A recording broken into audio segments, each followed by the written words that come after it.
up on everything that is supposed to come up on to say we are live. That's what it says. We are Perfectly live fine. on Saturday night. Um, I need to be able to see if I can find it on my page. So Oh, let me see if I can find it online. I mean, can you I tag guess me? if I can find it, if I can figure Or I out. could just join your live on mine. Hold on. I ain't got to be slow all my life. Wait a minute. Oh, Uh, yeah. Okay, you know how wait. they be on church. I'm like, come on in the room, Cracks me the come hell up. on in the live. Oh, there it is, right there. I see it. Okay. Do you see it? No, Are you on it on your on your computer? no, Uh, I'm not on my computer. I was trying to find it on this Facebook. Hold on. Let me go back to your name. and there's two Two people live. checking us out. Hey, folks, we're trying to figure out how to Oh, share this event or whatever. hold But on, y'all. Let me make it. right, uh, Okay, Manisha just shared it. There you go. Hold on. yeah, and I just shared it somewhere. All right, so those of you that are here, that are in here, share. And I'm finna put in the comment section for those that are watching on Facebook how you can get into the chat and be on screen with us and talk with us right here on screen because What I just we, shared? hey, we want to add folk in here and just make it. Make it as interactive as we possibly can for the short time that we will potentially be on here. So there's a link there in the comment section for those that are on Facebook, and you can use that link to get in the queue and go into the green room so you can come on screen and enjoy this whole time with us. I got on here with me my best friend Tiffany Cooper, all the way from, well, right now she from the Shy, but right now she in Minnesota. She in Minnesota. Um, I think it's cold there. Ain't it cold there? Not yet. We still 50s, 40s at 50. nighttime. Now 50s is cold for me. So Cold in the mud. You hear me? you ain't lying. You ain't lying. So anyway, I'm trying to set up my other little camera here, so I want to make sure that I don't miss anybody. But y'all, this is the final stop, the final whatever you want to call it for the. And when I say final, I don't mean like I won't ever do it again. I'm not be doing it anymore. But I had officially had to do a book tour, right? So the book came out, Relationship Ready, and most people know about my first book was Identity Crisis. Second book was Relationality, and this is the third book called Relationship Ready, and came out in April. But I didn't start the book tour. COVID happened, of course, but then so we had to do everything virtually. So I didn't start the book tour until August 9th, which was significant, all right, because my book is dedicated to my grandparents, right? And my grandfather passed, but his birthday was August 9th.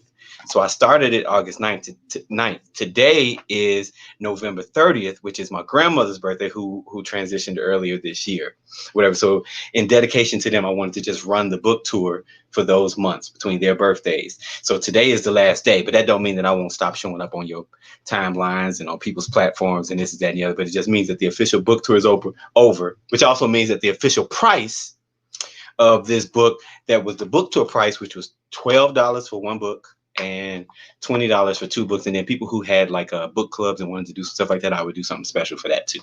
All right. So, but yeah, Relationship Ready. That's the book that we're talking about today. That's the book that's out right now. And today is the last day of this tour. Listen, I have been on quite a few people's platforms, and it has been amazing. It has been wonderful. So shouts out to all of those people. My friend Bryson kicked it off. She kicked it off and even connected me with some other people, and we had a great time. She connected me with a few people. I was on Wanda B show, and what's my guy name?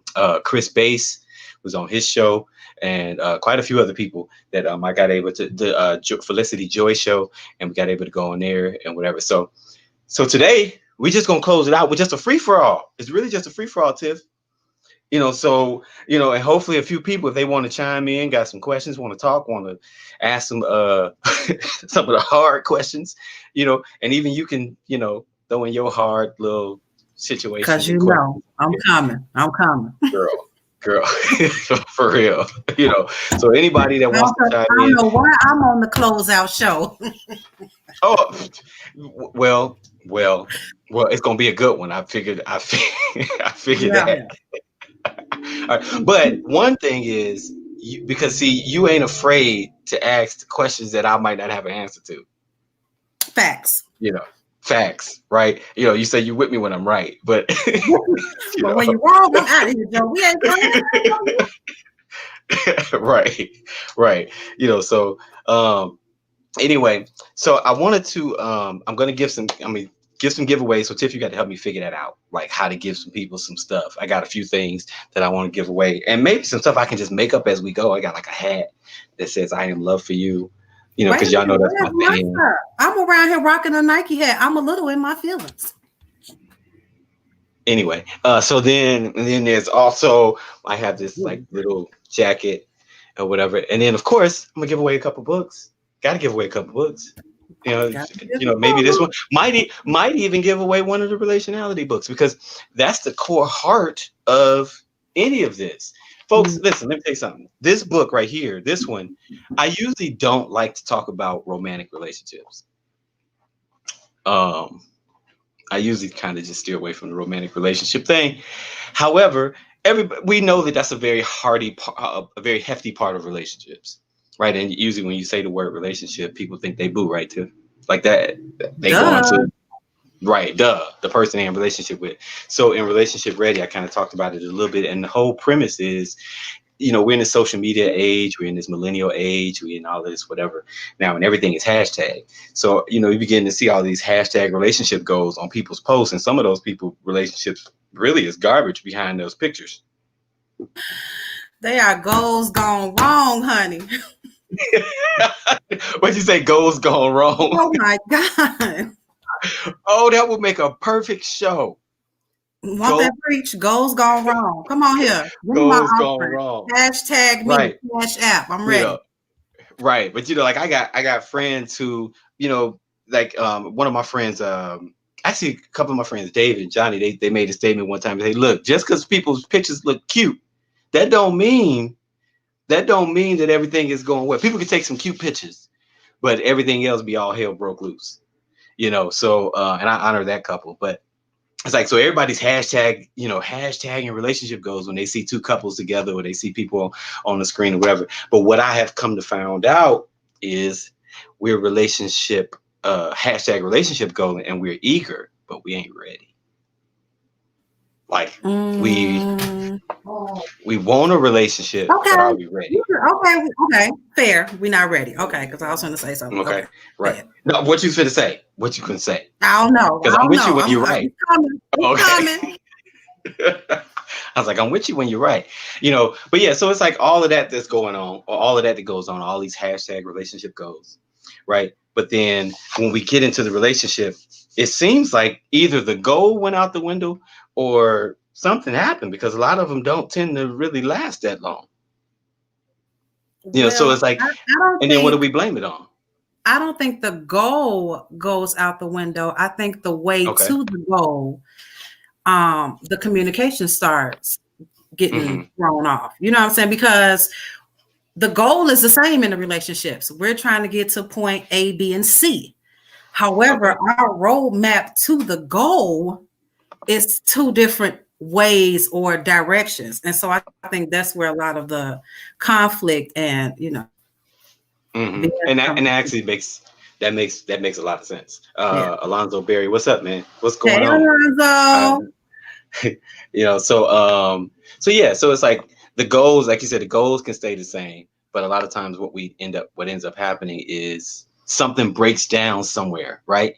But then that's where the ready part comes in, because see, we pursue this goal. But if I say that I want $1 million, right? My goal is to have $1 million, but I don't even have a bank account.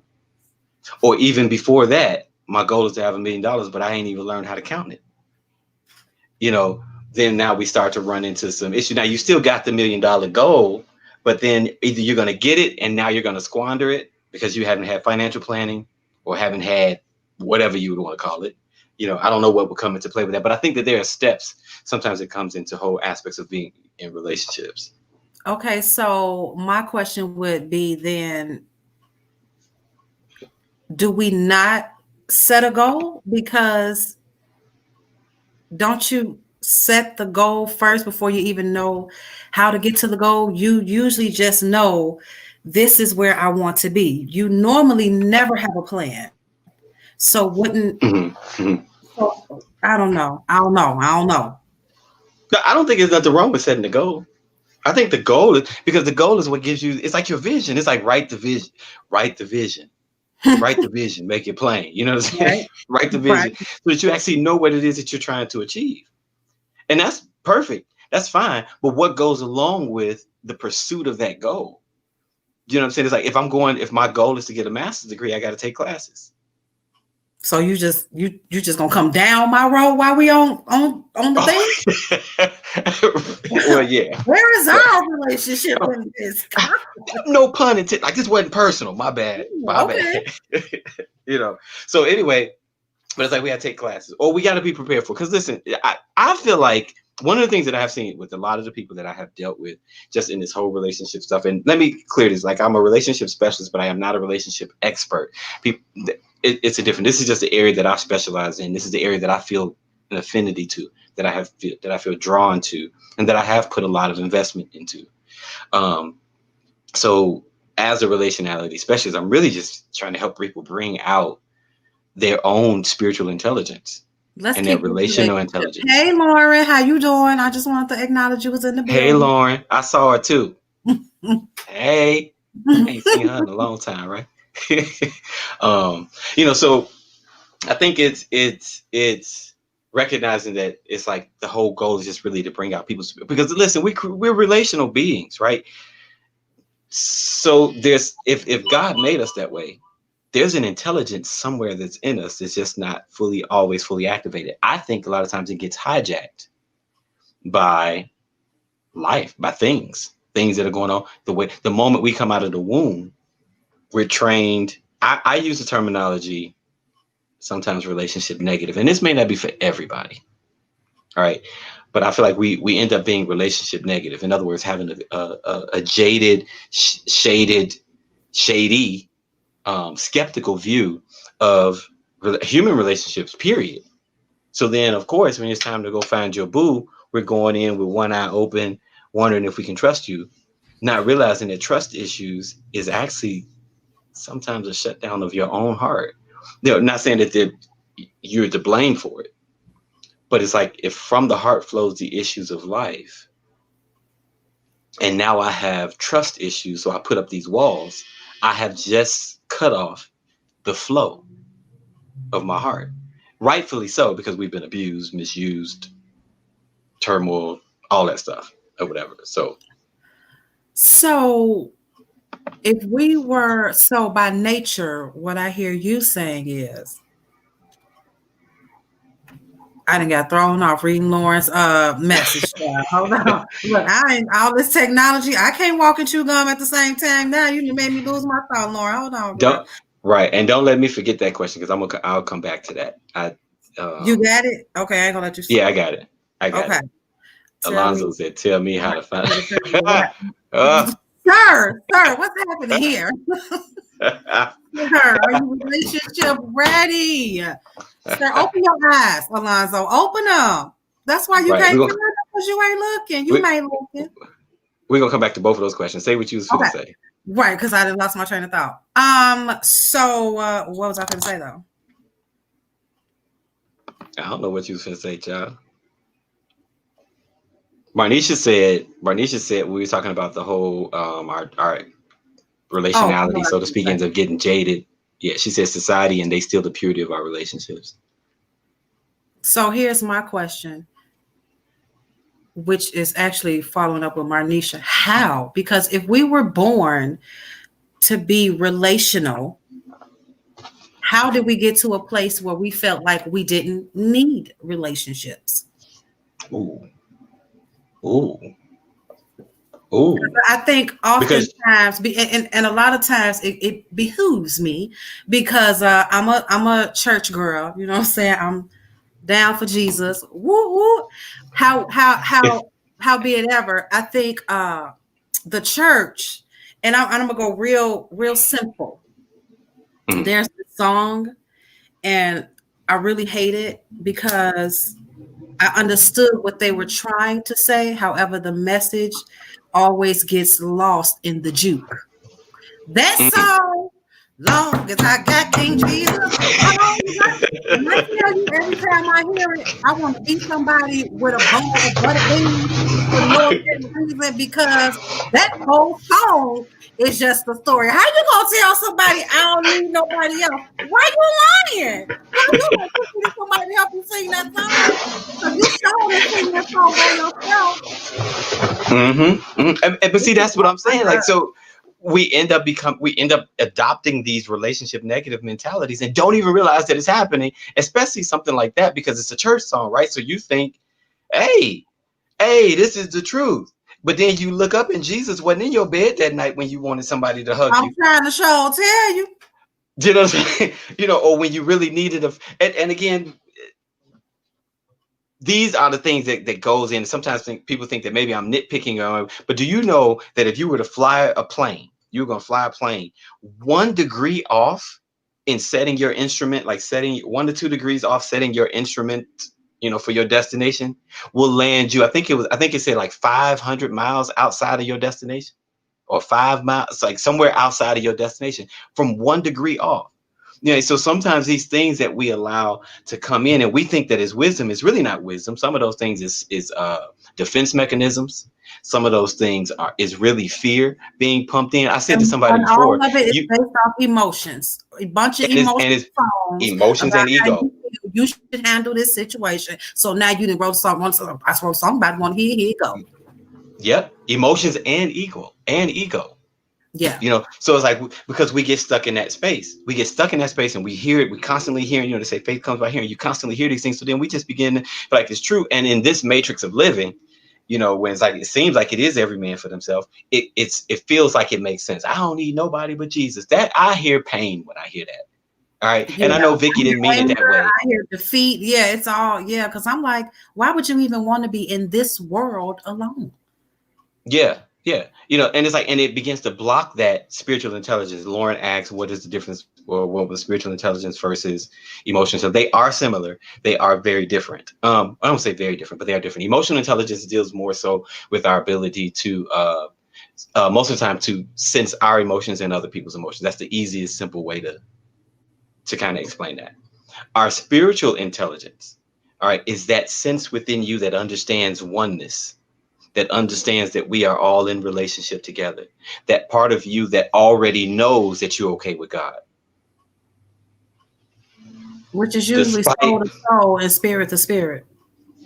Yes. Okay. And it's a sense of being in the world.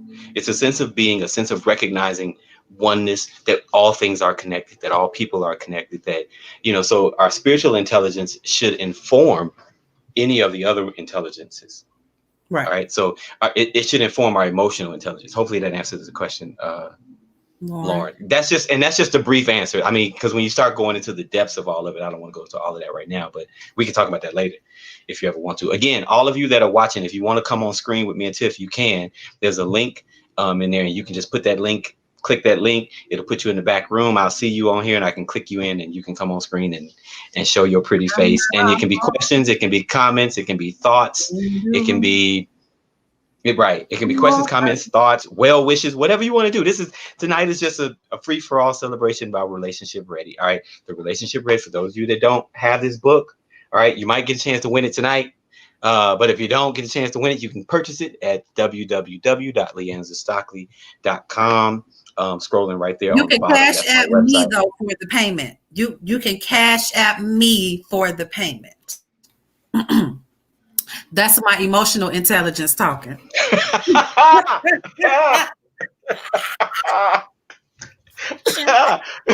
Okay, I'm done. Some things, folks, you got to recognize the difference between intelligence and ignorance.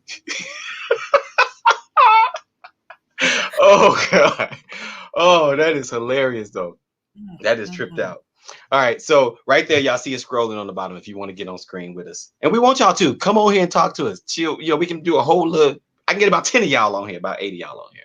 All right. So anyway, I forgot what we were saying. And don't be worried about Lauren, my wine stand behind my head. You hear me? Jesus drank it. Oh, you Why should you have all poured in a my glass. business? I called attention to it. One nobody Listen, listen, it's the blue for me. It's the come blue for on, me. blue.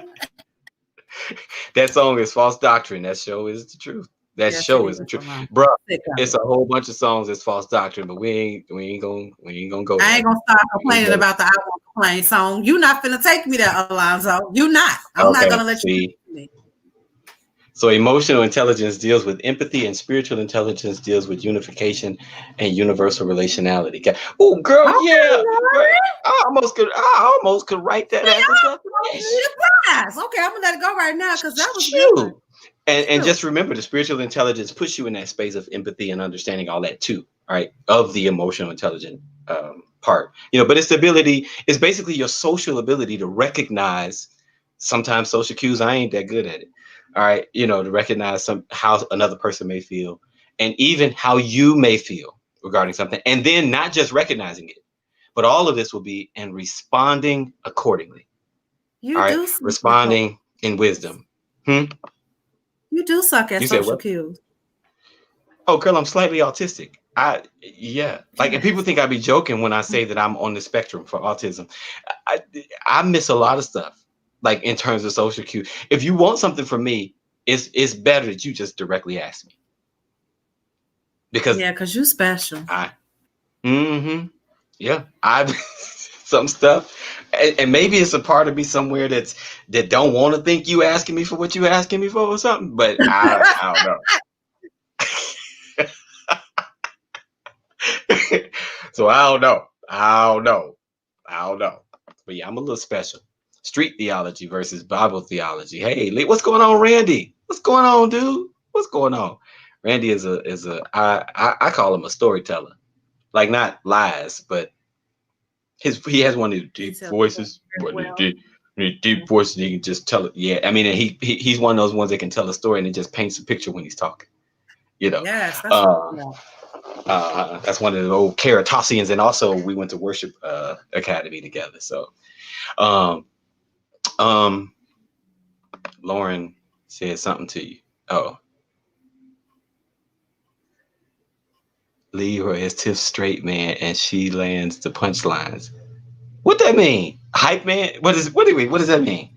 What that mean? Girl, you know I'm slow. What happening? And I'm slower.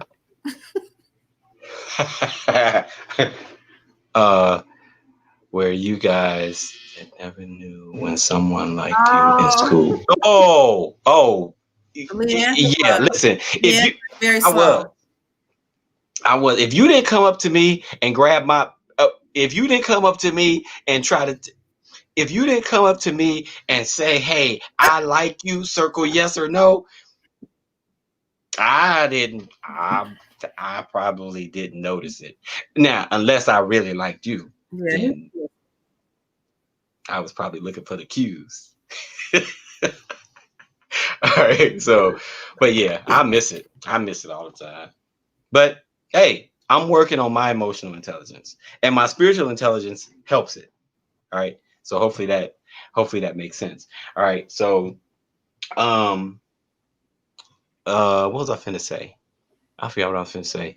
Marnisha trying to co-sign and say stuff that like she know. Like, why the hell are you talking? But it's I bet. My friend, okay? Oh, my bad. My bad. But anyway, folks. So we 20 minutes in. I want to give something away. I want to give. I guess a book. Let's give a book away or should I wait on that? Wait on the book. Wait on the book. Well, what I'm gonna give away? A hat. How? So what? How? Yeah, what only can we... You say what? I'm jealous, so I need you to hurry up and give it away. You need me to hurry up and get his hat away. It's just a nice little simple little black cap that has the I am. How do you scream? Come on, work. Oh, the whole little I am love for you. ADHD, NOP disease. What? What? Nothing. He was acting autistic. Oh, okay. All right. So that's my I am love for you thing, and I got that on the hat. So let's figure out a way to give that. Let's figure out a way to get that away. You need to put the link back up to join. Girl, you don't see the link? It's scrolling across the screen, but she don't see it. But let me put it back up so she can see it. Let me put this link up, folks. Sorry. Too much right there. Education right up in here, technology, because I don't like it. And it's a lot. It's a lot. All right. So, all right, folks, again, you have chimed into, joined the chat, the live chat for Relationship Ready.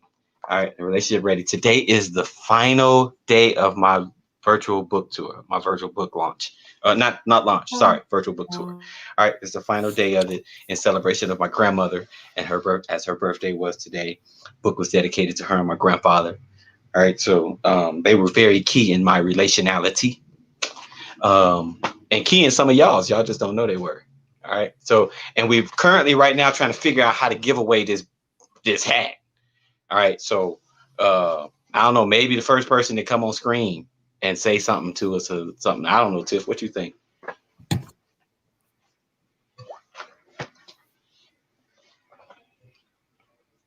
I don't know.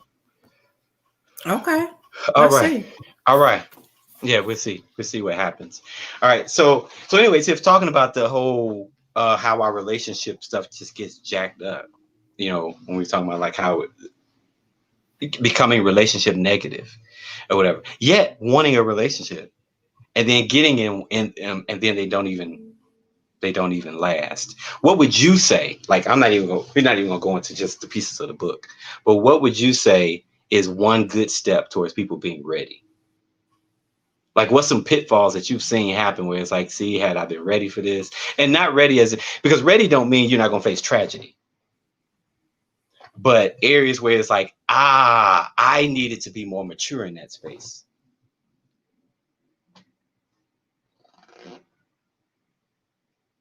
Are you frozen? Did I lose you? I might have lost her, y'all. She might just be sitting there looking all pretty. Did I lose you? I can hear you.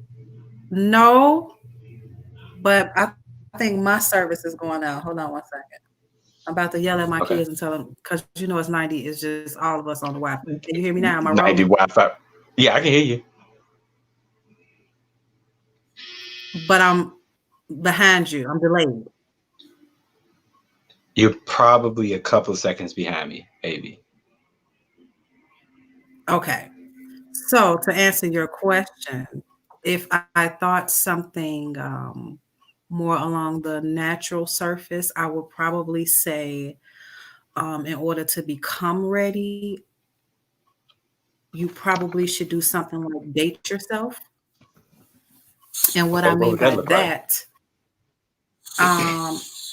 dating yourself is putting in the same amount of time and energy and effort in one's selfness, the same as they would do a partner. So have some hard conversations with yourself. My partner would call them, a friend of mine would call them mirror moments. Like sometimes you have some mirror moments. See if you can go to the movies by yourself. My mirror moments is usually standing naked talking to myself. Okay, go ahead. That as well. Whatever it takes for you to have mirror moments, like for real. Or, like, can you go sit down at a dinner table by yourself? Or does that bother you? I think you need to date yourself and get to know yourself on a very intimate level before you can even prepare for anything.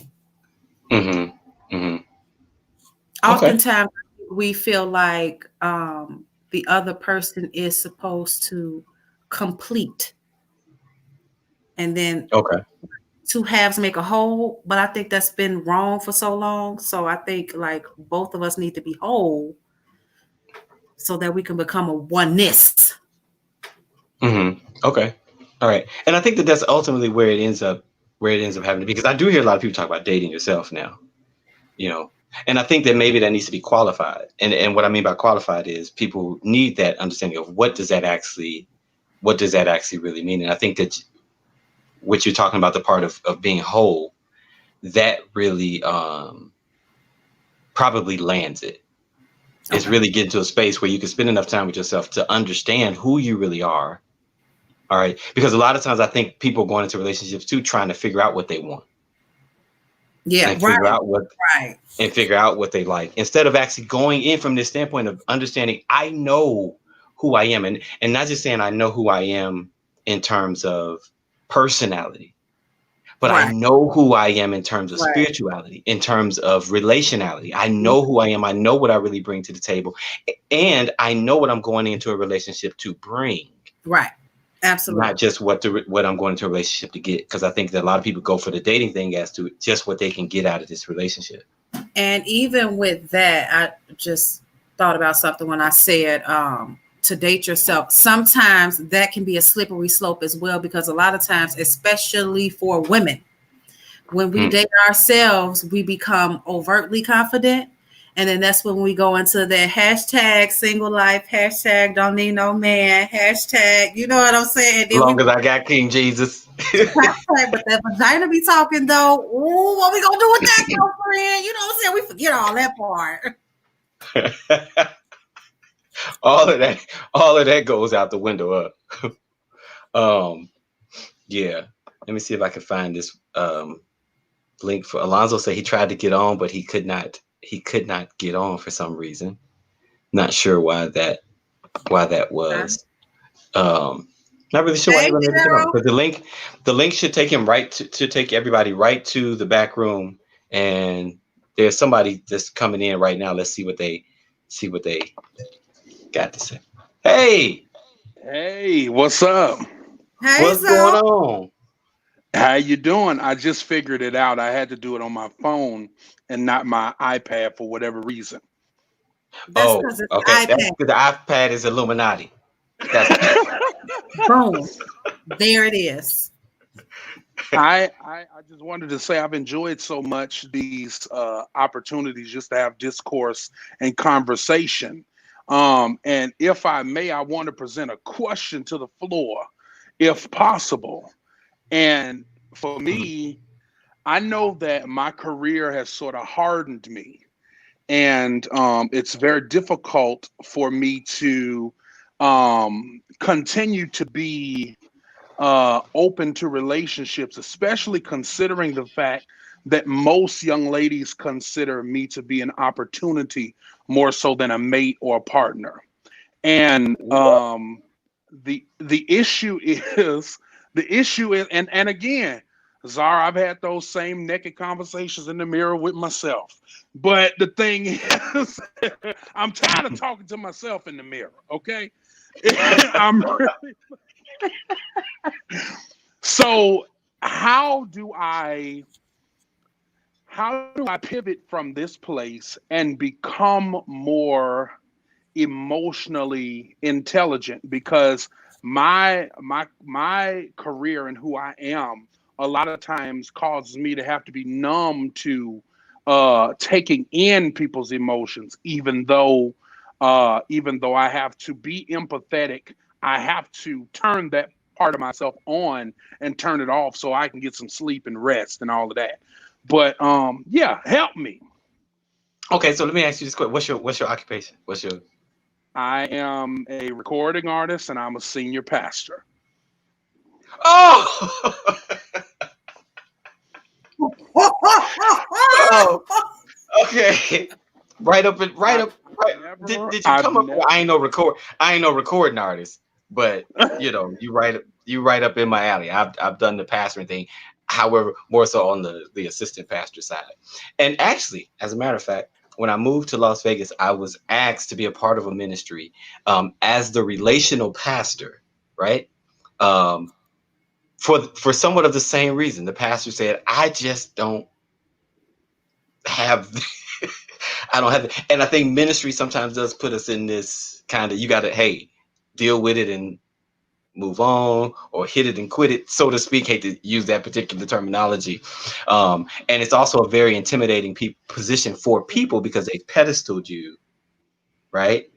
And you're the pastor, so it's harder for, even though you got some of them that be in your DMs, in your inbox, when it comes to the dating part, it's a little bit different. But the transition part, like you say, I think you actually said it though. All right. And I think we say these things a lot of times is, you said, how do I be, and if you could say it again, how you said it, like, how do I become more emotionally intelligent? Yeah. And I think that in some senses, it's really having to, now, hopefully you understand this when I say this. All right. Even as a leader, as a spiritual leader, as a pastor, and even as a recording artist, your whole ministry is about connecting. It's about, our ministry has been what we've been given, a ministry of reconciliation, right? Not just a ministry to go preach, because we get comfortable in just preaching the gospel, but we're not as comfortable living the gospel, all right, which is living that space of reconciliation, but haven't been given that ministry. So some things is, and this is something that I had to do, and this is not necessarily advice, all right, because I don't really give advice, but it's just something to kind of think about and to kind of ponder on. If the heart of what I really do, the heart of my calling is not just to sing or just to preach, it's to actually make a connection. And we all know what comes from the heart reaches the heart, right?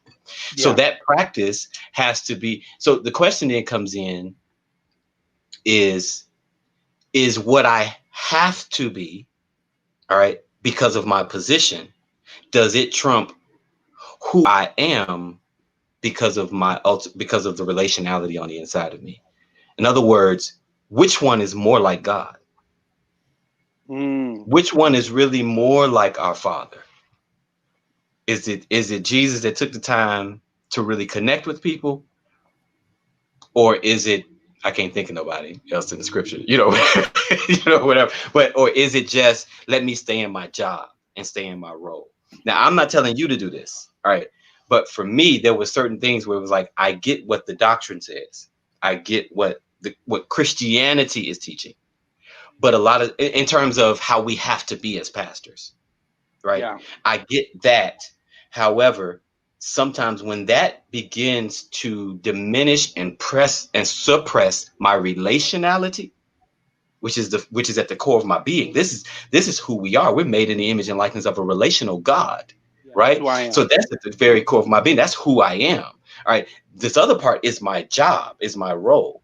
So it's really a coming back to that center.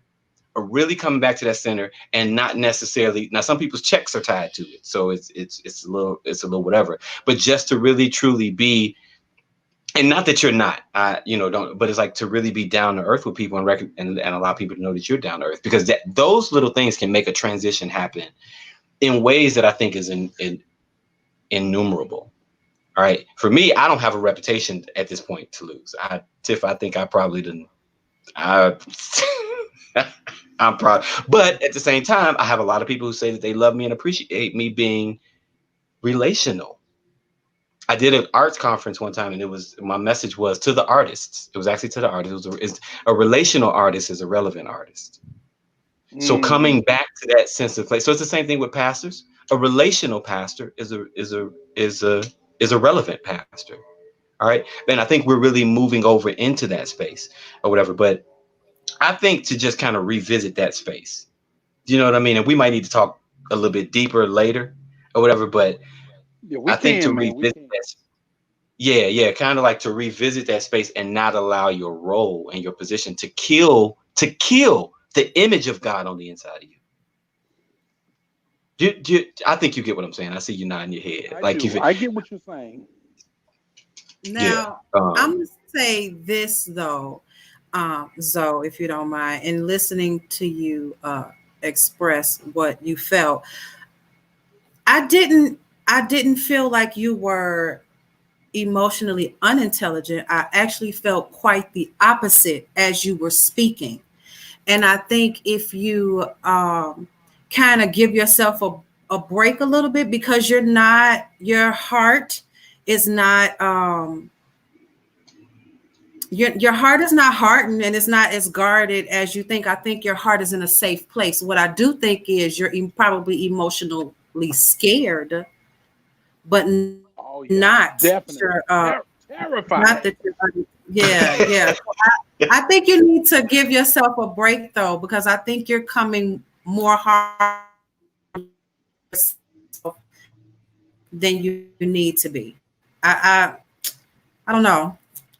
I don't Talk know. about that for a minute, though. Talk about that for a minute, because you said terrified.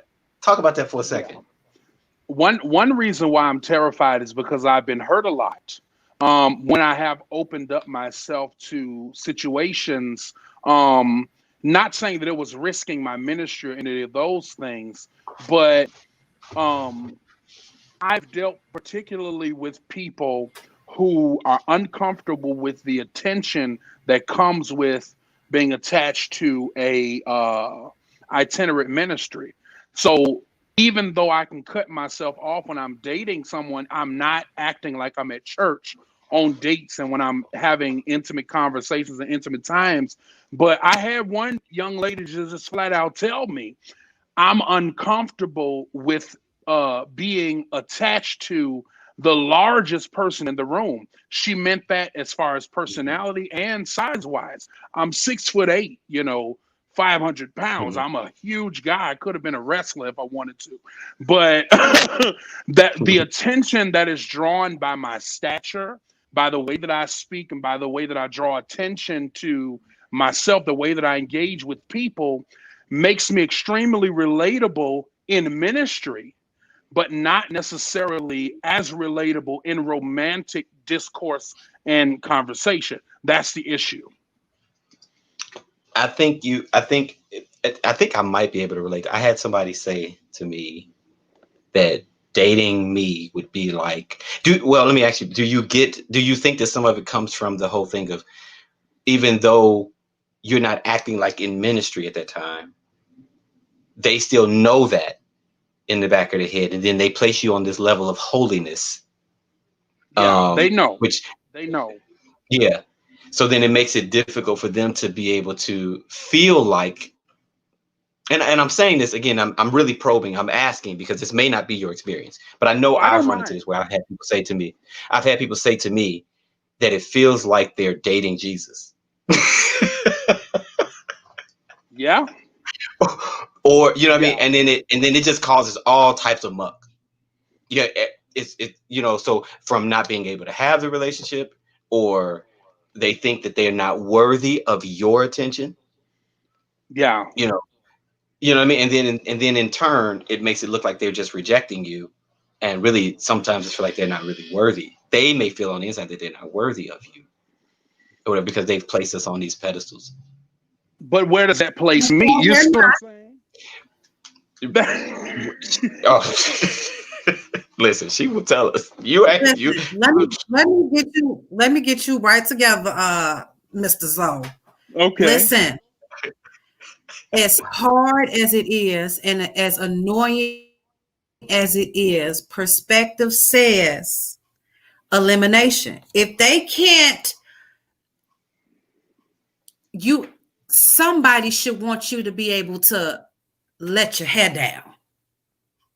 So if everybody you come encounter with is expecting you to be the same man in the pulpit, that ain't somebody, you know what I'm saying? I know it's unnerving, because you're like, well, how many more times, Lord? Where's she at? Because I'm tired. I'm as tired. I get it. But, oh, And not sir. just tired. There's some other feelings that I have also. I'm 30 years old. I'm a thoroughbred male. I'm not just tired. I'm awake in a very large way too, if you understand what I'm saying. Right. So I understand. Absolutely. Absolutely. so yeah, I, I get you. Yeah, and it is, bro. Listen, it's tough. And like you said, where does that leave you, or where does that put you? And unfortunately, until we can find that, and I'm not big on, oh, the one, like Me I either. kind of try to steer away from that kind of talk.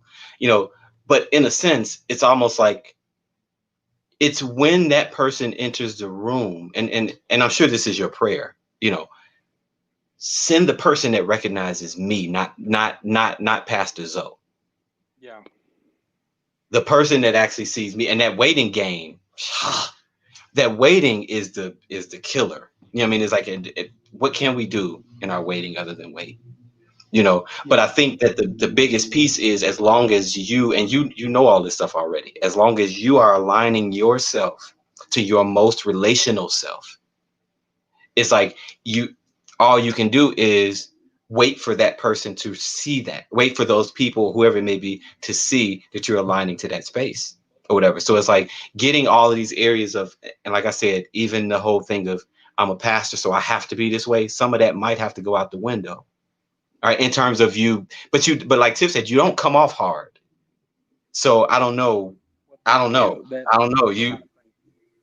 Yeah, like you don't come off as if you're shut off to people's emotions or to any of that or whatever. But I think make sure that that's a pure, clean space in here, and the rest of it is like, because here's the thing. Ultimately, you want to make sure, and I talk about this in the book. It's like, ultimately, you want to make sure that you're the ground that those people can land on. All right, we talk about landing a relationship. Be the land for the relationship. All right, be the land where something can flourish. And when they come to your garden, what do they get? When they come into your garden, what can they eat? And continuing to align that space, aside from, this is my role, this is my job, this is, because I think we need to redo what we think of pastors.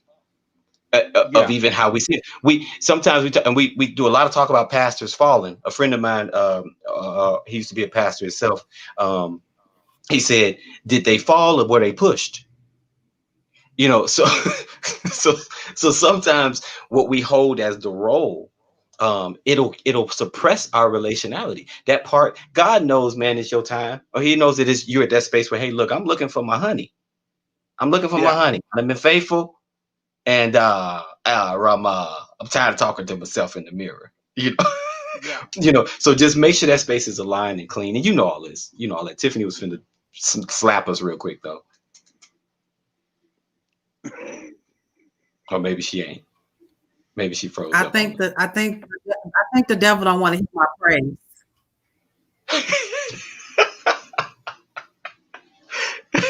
Because I got something I was going to say to Zoe. He was going to be so left. So I say it anyway while we rolling. Listen, Pastor Zoe, look, I'm finna give you the best, worst advice you ever finna hear in your life. You hear me?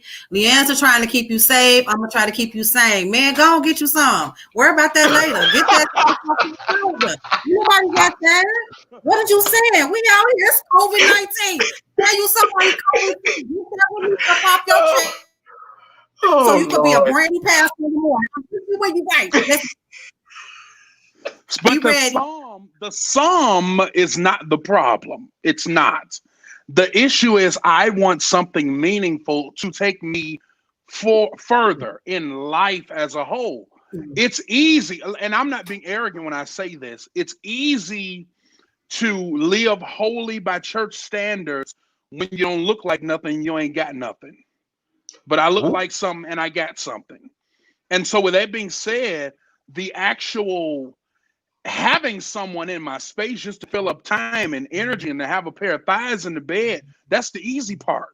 But when we get out of the bed, when we get out in public, can we have conversation, or is it that who I am makes you uncomfortable? Me, I'm a guy that loves intellectual discourse. I love to talk on different levels, whether it's silly or serious. And to be honest, a lot of women who I've encountered who are my age or younger are extremely uncomfortable with having those type of conversations, specifically because they're concerned about internalizing everything that is being said rather than contributing to the conversation and the overall situation. A lot of women internalize what they are not, rather than actually talking about who they are, where they're headed. That's the difficulty I've had. It ain't the getting some. Me, of course, it's triple N, until tomorrow. So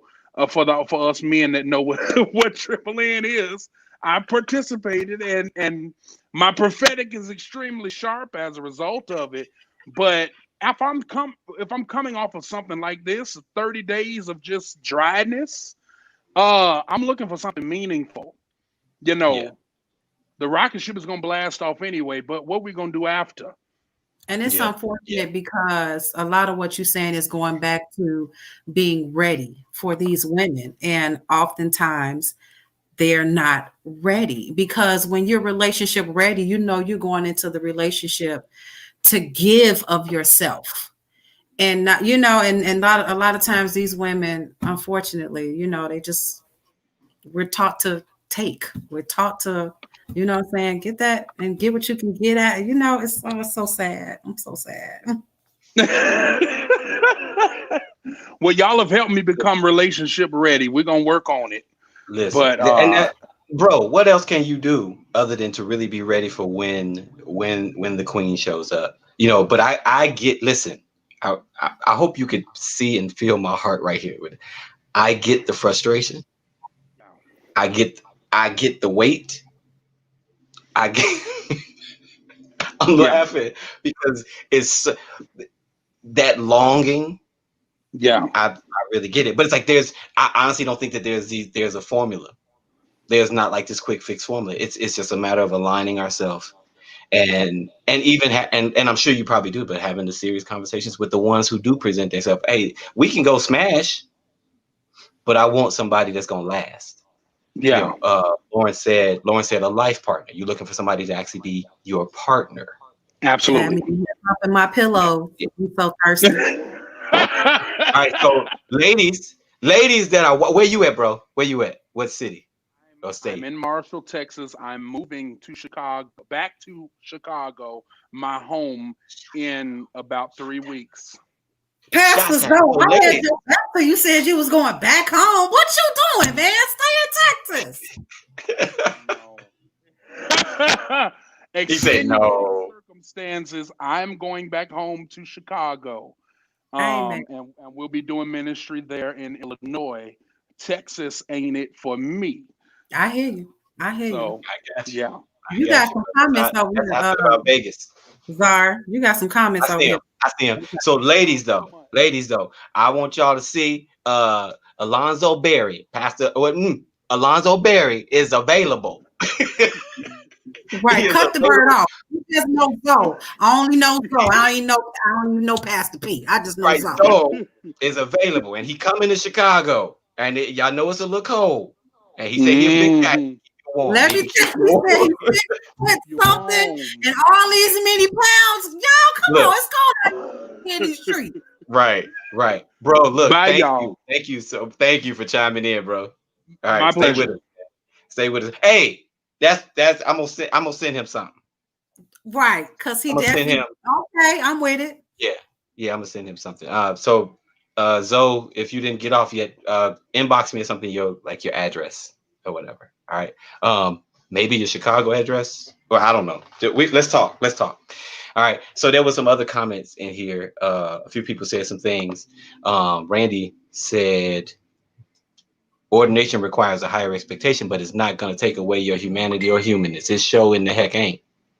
It show ain't. Now I know that's the truth. Where was the other comment? It was from some of the ladies, I think it was. Mm-hmm. We have Ashley Weirs. There you go.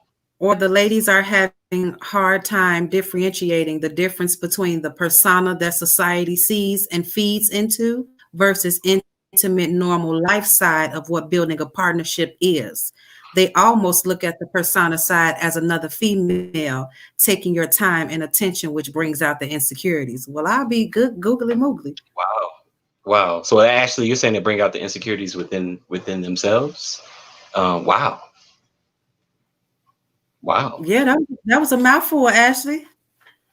Yeah, that's pretty the persona between the society sees and what they feed into versus intimate, normal life side of how building a partnership is. So we see what society says he should be, or that's what we're looking for from him. And however, we can't see the him because we're looking for what society has taught us to look for. Hmm. Maybe that's what she said. I don't know. Maybe she'll chime back in and say some stuff. But that's it. That's really interesting. And I'm glad that he came on and he talked about that, especially being a leader. Because those things are the issues we run into a lot of times is, what do you do when you've prepared yourself? You've prepared yourself. You've gotten yourself to the place of being relationship ready, right? But then the other person is actually, that's what's his name just said. Randy said sometimes it's the other person too who acts different because they think they can't be themselves around a pastor. They fronting too, and not just a pastor. It's people. Period. You have so many people that are in this business of trying to people please, right? So they get stuck in this people please. I said one time to somebody, don't be a people pleaser. Just be pleasant. Do you know what I mean? It's like, I don't come in, because if I come in and I'm trying to be a people pleaser, then I'm coming into somebody, and I talk about this too in the book. It's like, it's not about manipulating anybody. We have all these romantic language, all this romantic talk that we hear people say or whatever, is, stuff like, I don't know, just things that people say that is really, to me, it's more romantic than it really is actually coming into the heart of what a relationship really is, or what a relationship really can be. So people are saying all types of stuff, but somebody come in and they say, well, I don't feel like I can be I have to please you. I'm trying to win your heart. I want to win your heart or capture. If you have to win their heart, they're not a game. Capture your heart, they're not an animal. Like, this is not a hunting thing. I mean, I know those things sound cute, but at the end of the day, when you're trying to do that stuff, you turn it into a system of manipulation. Instead of just showing up who you are, as you are, and allowing the relationship to be born out of that sense of being. Does that make sense? Yeah, I was just thinking how oftentimes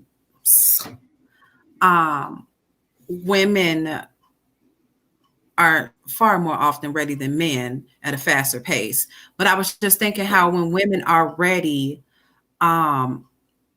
we come to the table and we put it all out there because we're ready. Like, there is no secrets. We're not, here's who I am. And a lot of times for women, whoever they're interested in or whoever they're courting at the moment usually takes those things that they have now learned and use them against the woman. Okay. And retreat. We're back at a vicious, ugly cycle.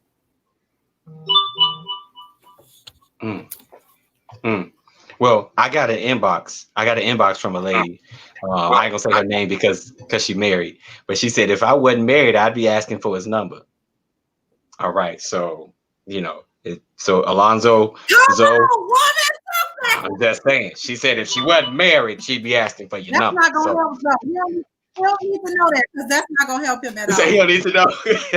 So he don't need to know. It's gonna make him mad tonight. Thank you for letting us know. You off the list. Next. Right, bro. I see the eyes. Yeah. But hey, it is what it is. It is what it is. It's interesting though. A lot of this stuff ends up being interesting. And then I think when we think about these relationships, and even like Lauren was saying, like wanting a life partner. And I think that there's a lot of people who just say F relationships, forget them, let's just go smash, or let's just go do whatever. Like Zoe said, it's not a matter of getting some. We can get some, but it's when you're really looking for somebody to really do life with and to actually, be with you, really look for that part. And I think that that's what this is really about. It's more so for those people who are really just saying, look, I am really trying to align myself and find the other person who has aligned themselves so that we can make this magic happen. All right. And when I say magic, I'm not talking about just this deep feeling of being in love. I'm talking about the real aspect of what love really is, what a partnership really is, and doing life with somebody for the long haul. And let me cite this. Relationship Ready by LeAnzar Stockley, page 44, where you say, better be in college. You better be in college. because I have to do it because I'm tired of writing these papers. Anyway, you say, I am not saying that desires are bad, nor that giving into them are always bad. The problem comes in when we are so obsessed with pleasure and getting what we want, the way we want it, when we want it, etc. We increase the risk of missing people, even our partners, for who they really are as a divine being worthy of devotion, care, honor, respect, and being treated with dignity. Mm. Yeah. Yeah. Yeah. Yeah. Because we just gonna miss it. We just miss it because for whatever. Oh man. Okay. Mm-hmm. Do you think You're your obsessed with relationship? it. Who, me? Mm-hmm. Let me tell you something. I am on the road. I am I am on the road. I do believe I'm relationship ready now, but when I say that, it doesn't mean that I'm relationship perfected. All right. That you Doesn't have mean arrived. That was gonna be my that next I've question. arrived and that I still don't have to push the ego down. That I still don't have to have moments where I'm adjusting in myself, and moments where it's like, nope, don't try to manipulate your partner. Don't try to manipulate. Be authentic who you are, and that's a challenge within itself. And I think that's one of the biggest messages of this is to be your authentic you. Now the problem is, if you don't know the authentic you, then we have a problem. And a lot of people talk about, I know me, and you know how they don't know you, because they're rolling their eyes while they saying Because they rolling definitely their wouldn't be head, doing saying this. I know me. Right. they really wouldn't be. It's like the real you, the real us, the spirit part of us is, and I think a great way to is loving, is patient, is kind, is long, is gentle, is good, and that don't mean you're walked over, because people hear those things and they think it means you're being walked over, or loving. Love corrects. So That's it's right. like, you know what I mean? So it's like, but people think it's a passive type of thing, and it's not really passive at all. But it's like, that's the real you that shows up. Now, our personality, and I've said this before, our personality is different from our relationality. Your personality is how you are, not necessarily who you are. It's how you are. And a lot of times we put our personalities on to deal with life, to deal with society. The word personality comes from the word persona, which means mask. Right. And it doesn't have to mean fake or phony, but it's saying this is what I put on to face society. All right. But so what should happen is the spirit of who we are should serve the personality of who we are. And so again, that spiritual intelligence of who we are should begin to speak to the emotional intelligence that we have to have and deal with and function with other people. How do we help people recognize that these things, like the fruits of the spirit, you were just spitting out the fruits of the spirit, and I was thinking, maybe if we knew that our love was actually a piece of fruit and not a piece of sour candy, we would treat it better. We know, you know what I'm saying? Like, if we knew that it was something healthy for us, it has the vitamins and nutrients that we need, versus thinking it's one of the poisonous, like, how do we get to that point? Lauren says the best relationships are the most organic, which I think is like, so look at yourself, like you said, it's like that we are this fruit, we're this organic fruit, right? Which is with this organic fruit versus this poison. So that goes to actually being able to have the personal work. And this is what I think I do as a relationality specialist with people, is to go into the personal work of realizing your own worth, of really truly realizing your worth. Because I promise you, when you realize your worth, your real worth, not talking about what you deserve, right? What we deserve sometimes is not the same as our deserving has come from our earning. Our worth most of the time, our deserving is less than what our worth actually is. But we so worried about what we feel like we deserve. And we deal in relationships that way, with deserving. If you're still dealing in deserving, you are not relationship ready. because relationship ready brings you to your higher self. It brings you to the divine self, and it brings you to the self that actually sees in others the divine. So if you're still just dealing in what they deserve, then it's not going to be very long before your relationship finds its way out the left door, in through the right, right out the left. All right, because they're gonna mess up. They're not gonna deserve everything. So we have to deal with it from a standpoint of worth and recognizing the depth of that organic nature. But you got to do it within yourself. See, when you recognize your own organic nature, your organic fruit, and you begin to develop it and continue. Not that you're gonna be error free, all right, but when you begin to perfect yourself, meaning mature, and begin to fix that fruit so that when they come to your garden and they pick from your tree, they got something to eat, then you can also recognize that in other people.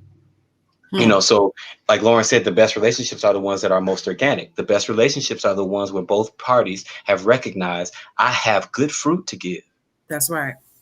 That's right. I got good fruit to give. When you come to this table, and Tiff, I do this even with our friendships. It's like, I know what I'm bringing to the table. And I'm not talking about that whole, I know what I'm bringing to the table. No, I know that I am doing the work that I possibly can to be the most pure relational being that I possibly can. And I know that when I come to the table, I'm bringing y'all as my friends something good to eat. When you come here, this is why I say I am love for you. When you come here, that's what I hope to give you. I mean, I have some bad days, but that's what I hope to give. I ain't got nothing to give you but a good joke. That don't look for nothing now. Don't ask. But look what that might be. What that might be if you look at that list of fruit. Joy. Right. Absolutely. Absolutely. Yeah.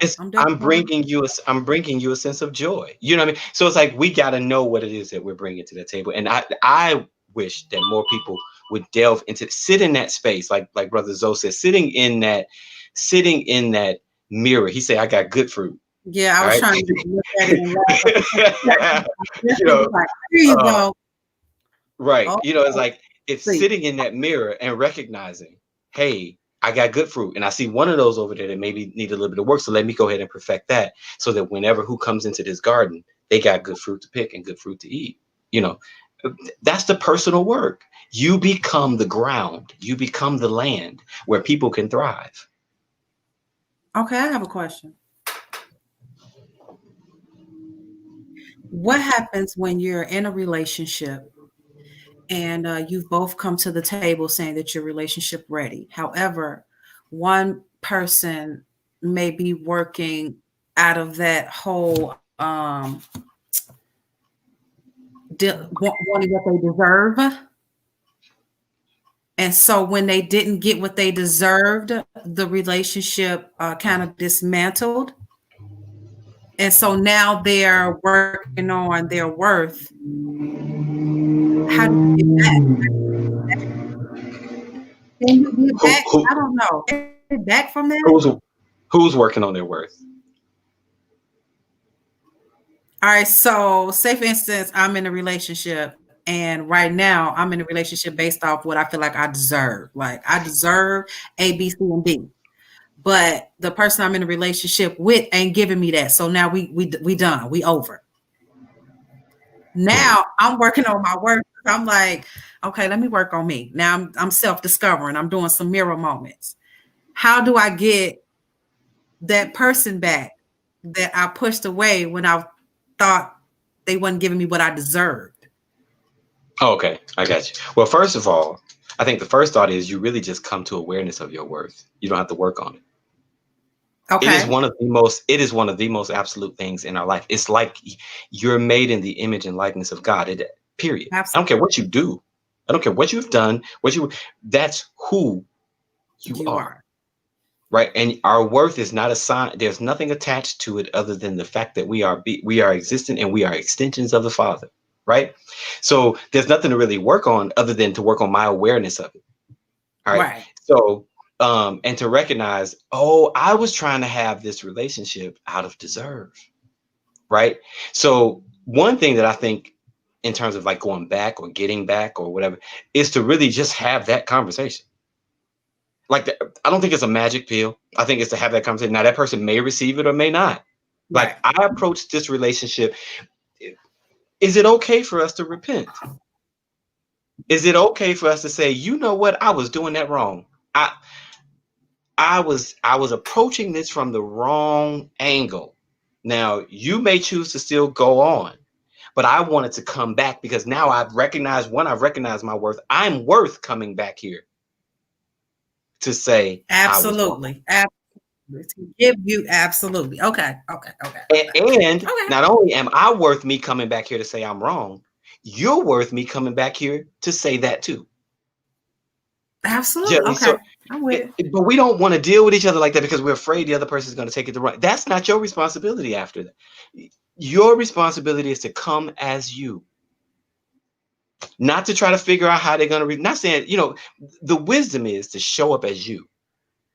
And when we come and we show up as ourselves, if anybody rejects that, that's really on them. It still hurts you like hell.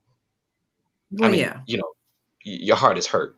I think Jesus made the statement. Can we go to church for a second, folks, and go to Jesus for a minute? I might say Jesus. So Jesus made the statement, and he was talking about when you're going into a city, and if they don't receive you, he says, shake the dust. And a lot of people preach that with attitude. And I don't think that Jesus had an attitude about that at all. I think it broke his heart. You go into a city and they don't receive you, and you have to just shake the dust because love doesn't force its way. That's but right. he knew what he carried, so he went to the city. The city rejected him, so he had to honor them by not forcing his way because he saw their worth, and then just saying, I got to shake the dust and move on to the next city.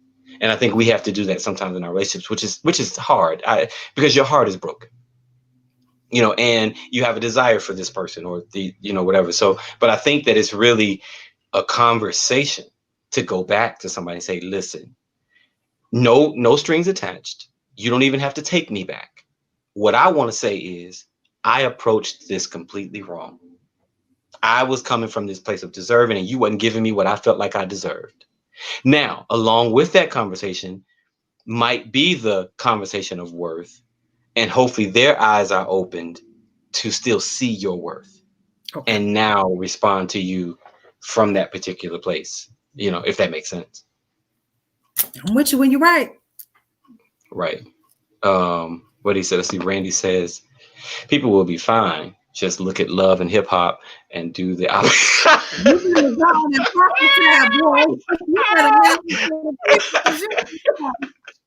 We got clear examples of what not. Listen. Oh, he is so right. Just look at it. And society has taught us. Sorry. Society has taught us to ask people right away. So what do you do? So people base their work, status and stature, when we really should be asking, who are you? Come on, Lauren. Yes. This would allow folks not to be afraid to be their authentic selves. Let me tell you something. Let me tell you a little story, Lauren, and for all of you all that are watching. And I hope this is helping you all. Like y'all, if y'all enjoying this, I mean, I see y'all still on here. So, but and we're gonna get off shortly. But I wanted to, this is our finale. So, just whatever. I want some more of y'all to come on screen too. That would be great. But anyway, so one of the things I said to somebody, if I'm going to go on a date with somebody, if I'm going to meet somebody, I almost sometimes start out with my worst qualities, because I'm like, if they stay after that, then the rest is smooth sailing, babe. In terms of getting to know somebody. But I agree. We oftentimes we go with, what do you do? Because our identity is so wrapped up in our jobs. And we think our jobs is who we are, especially in spiritual communities. We believe that. Oh, I am. See, it's the I am. It's that I am thing. I am a doctor. I am a pastor. I am a this is that and the other. But my whole I am now is I am love. I am love that does pastoring. I am love that does doctoring. I am love that does relationality counseling. I am love that does the office work. So it's like really coming to the core. I'm telling Lauren, I'm taking that one to the bank. If I start dating again, That's gonna be my in the dope question. Who are you? Who are you? Who are you? And don't settle for their name. Don't just settle for what their name is. Yeah, because again, it causes people to have to go. It causes people. I call myself being on the dating apps back in the day, right? You know, the little dating apps. You think you're gonna meet some people, and I talked to a few people, met some great people, and actually some people I just had some great conversations with. And one of my questions always to these people, and they just like, oh, that's who asks that kind of question? That's just too deep. Okay, so I found out you just want to juice. That's a Chicago term for y'all that don't know about juicing. All right, so you just want to juice, but but it's like, but the question that I asked him is like, what is your relational philosophy? That was one of the questions that I always presented. You can't be asking nobody, what is your relational philosophy? Don't nobody even know how to spell philosophy half the time. Exactly, which gives me an idea of like, yeah, going on left, or whatever. Because it either makes them have to really think about it. Because the other question, I do ask the question too, Lauren, of who are you? I also, if you said, I did a live recently with somebody, and I said that's also a question that I ask when I meet people. My prayer is, God, okay, who is this? Who is this person? So I can know how to now. But I also ask them that question: who are you? Now, what's your relational philosophy? Because when I hear how you deal with relationships, that already lets me know, oh, you're probably not my partner. You're probably not gonna be my partner. Yeah. All right. We might be able to be cool. We might be able to be friends. But when I listen at how you do relationships, how you view relationships, how that's one of the first things in Relationship Ready. I ain't gonna give y'all all of them because you got to get the book, but it's like one of the first things is the R, the ready. The ready is an acronym. All right. So, but the R is like, what is your relational philosophy? What is your reason for relationships and being in relationships? What is your philosophy regarding it? Because here's the thing that ruins our relationships a lot of times is not that somebody was incompatible, is not a lot of times it's not even that they cheated or that they whatever. What ruins it is we have ill patterns of relationship. We have ill thoughts regarding what relationship or patterns regarding relationships that we've brought with us all of the years, however old we are. And we bring that and try to merge that with somebody else who may have a totally different view of relationships or a totally different commitment or devotion to relationships. And then we're wondering what went wrong or what happened. Well, it's the way that you all think about relationships. If you think that relationships are just an adornment, just a little piece of jewelry that you can put on, you're going to do relationships a lot different than somebody that believes relationships is at the core of who we are. It's a different level of accountability. So those are questions that we definitely would like to ask, or that we definitely need to ask. Let me get us a couple of people that ask some other questions in here.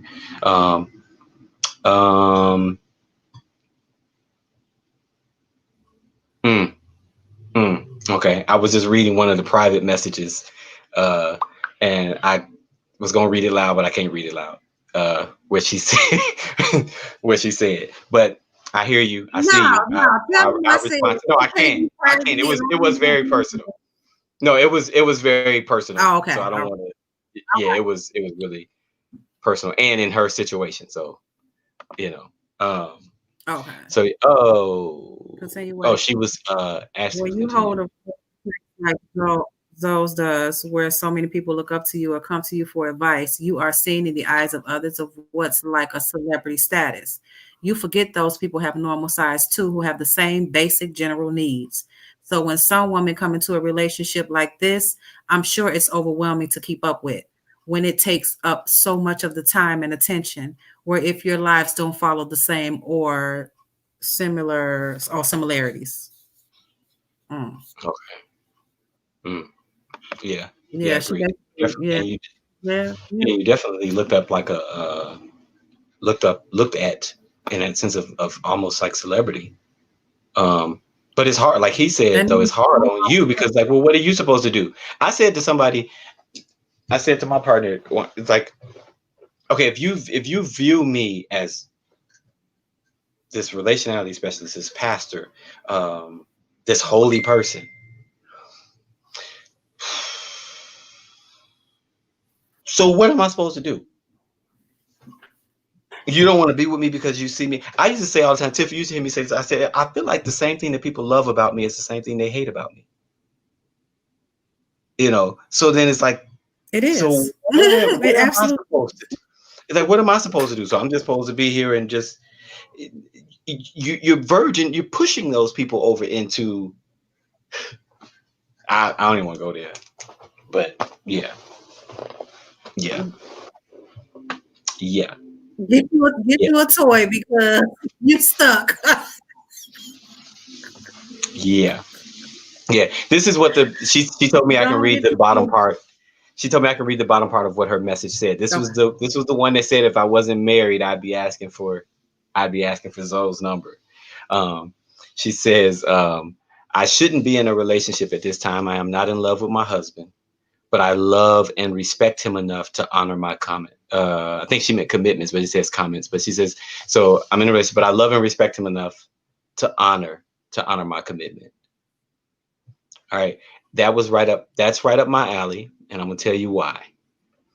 I'm not saying people should have to stay in relationships and be miserable. All right. I do think that if you have to have a hard conversation, you just have to have a hard conversation. But I do think at the same time, we have to honor our commitments. Or I speak about it in terms of devotion until you've been given the way out. If you went in the relationship together, you made a decision to go in the relationship together, then maybe the best scenario is if you make a decision to leave it together. All right. Now that don't always happen. It's not always see you too. It's not always the way that really ultimately works. But when we really kind of take to heart, again, another person's worth, do I just rip this Band-Aid off of you, or do we actually have a hard conversation? And again, I'm not saying that this doesn't mean people can't break up or can't get divorced, but I think, and I'm saying best scenario, that doesn't mean this is always going to happen this way. Best scenario in those kind of situations is to be able to say, I'm going to honor this commitment, but I do want out. What else can you?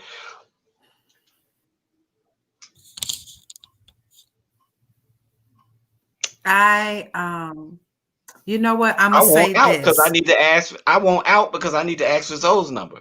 He said, I guess I'm hopeless. Bro, you may not be hopeless. Hold on. We might not just You stupid. In regards to the young lady in your DM, I am going to say this.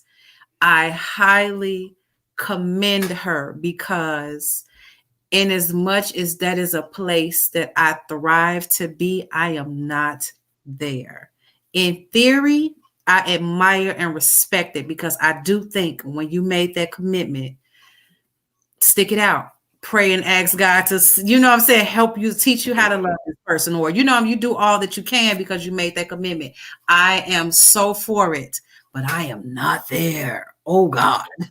A lot of us are not, to be, if we be honest, a lot of us are not.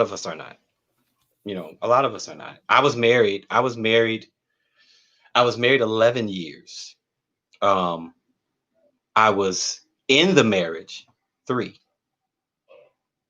If that makes sense. It's like, but I was gone after that. Like in my mind, I was gone after that. But the rest of those 11 years, we stayed married. One, because the woman I was married to didn't want to get a divorce. 2, I was also told by spiritual counsel not to divorce her, to let her divorce me. Right. And I didn't particularly honor that commitment. I moved on with my life, moved on and did my own little thing, So it's like knowing, this is really not how this should be being done. All right. And you pay for that. I think we pay for those kind of things on a soul level. We kind of pay for those things. Now, thankfully, me and my ex-wife are great friends or whatever. So it's whatever, but I think sometimes we have to have hard conversations, and if we're in that situation, but I do honor it, and I honor her for saying that she will honor that commitment, and who knows what the road is for you guys, because I also believe that because you're honoring that commitment, it's not something that I think the universe, that even God doesn't recognize and honor. I don't know. And I don't know the ramifications as to, or the reasons as to why you're not in love or this is that and the other. But hey, you know, that's a tough one, you know, but we got to align relationally, right? You know, whew, folks. All right. I need to, you need to do a giveaway. I do. Matter of fact, One goes to Alonzo though already, so we already know. Give homegirl in the DM one because she just need one. Just because she listen. I salute you, my queen. Go on, ride it out, baby. It's a big blessing for you in the end. I'm with you. What should we give her? I got. This is a size. This is a lady size large. This the shirt. This the jacket here. Oh, that's cute. It got a big symbol on the back. First of all, where my big symbol at? I'm having some issues. How you gonna ask for everything that I put on the screen? I'm the best friend. Boy, what kind of I'm breaking up with you.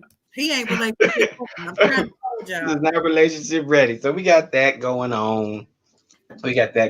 Hey, Sierra. We got that going on.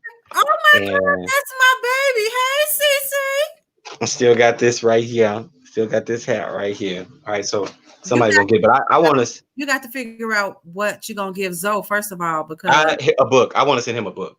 Okay. I really want to send him a book. All right, Zoe. So make sure some kind of way, man, I get your info because I want to send you a book specifically. Yeah. All right. And I ain't gonna put your comment on the screen that you just said. I don't know what the comment was now. Oh Lord. He put it in the chat. I should have put it on the screen. It's hilarious. It is hilarious. Okay, I gotta do it. Okay, I would do it. All right, some of the ladies might not even know what that is, but bruh, you know, I got you. You know. All right, your biggest asset is often your biggest liability. Your biggest asset is often your biggest liability. I guess a pastor or someone similar has to just show the person they are dating Clark Kent relationality and not just Superman personality. Yeah, that's good. That's really good, Lauren. Yep. Mm-hmm. Lauren, you've been hitting what they say, you've been hitting the nail on the hammer. I mean the hammer with the nail. I mean, whatever they say, girl, you've been doing your thing tonight, honey. Because that whole "who are you," girl, I'm taking that to the bank. Do you hear me? It's really good. It's really good. Because right now I ain't on none of that. And I think Lauren, like what Lauren has mentioned, that's the heart of all of this. All of it. And y'all keep hearing us go back to this. This being relationship ready is about being authentically you. And I know that's not the fun answer, but it is the best answer. Is being authentically you. And when we are who we are, all right, what's supposed to attach to us, and I say this lightly because I don't want to jump off into all that whole secret law of attraction type of deal. But when we are who we are, we're more recognizable to those that need to connect with who we are, with what we are, to who and what we are. It may not always be romantically, but something resonates within us when we stand in our being. All right. The tree didn't have to ask the squirrel to come climb it. The tree just stood there to be the tree that it is. And the squirrel knew what to do. All right. The flower, the same thing. The flower just was being the flower and the bee knew what to do. All right. So I think and I know this sounds a little ideal, but as we align to who we ultimately really are, then everything else that comes into our life either recognizes us or it doesn't, you know, and then knows how to respond or knows what to do, you know, in terms of how that goes. But we have to get certain things under subjection. We have to get certain things in a certain resonance, all right, within ourselves, and a certain vibration within ourselves, so that we can begin to just be what we need to be. Then we can start figuring out, how do I get, okay, I'm being who I am, but I like her. I like him. I want them. because we live in the he, them, they age, you know. It's like so how do I just be what I am, present myself to them, and allow them to respond to who I am being. I'm not trying to win them. I'm just presenting myself. Hear me and hear me well. It is not a quick journey to becoming your authentic self, because you have to disassemble everything that you were created to be from your parents, from the people that are surrounding you, your family, like, because these people have shaped you in some way or form or fashion that it takes some tearing down to be able to come into who you actually are.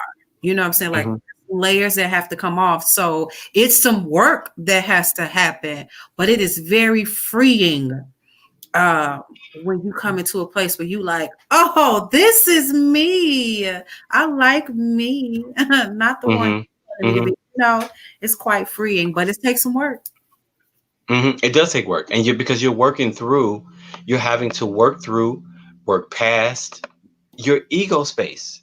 And when I say ego, I'm not just talking about the chip on your shoulder, but like Tiff said, it's like everything that we've been taught, and not everything, but y'all get what I'm saying. Like all of the things that we've been taught to put on, our personalities have been shaped a certain way, you know. So a lot of times we're having to really, Jason, what's up, brother? So we're having to really get through. We're having to really get through these things and come to this place of saying, hey, because you got to ask yourself the question, who do I want to be?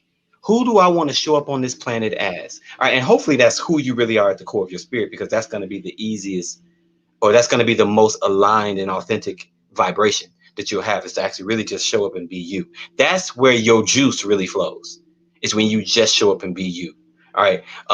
So I think a lot of times we have to understand that it is, like Arkia is saying right now, like it's definitely a journey. It's a journey that you have to go through. It's a constant battle, because there's this constant battle between the flesh and the spirit, right? The part of you, or you see on the cartoons, you used to have the angel and the devil sitting there, you know, saying things, and the devil could be saying some good things.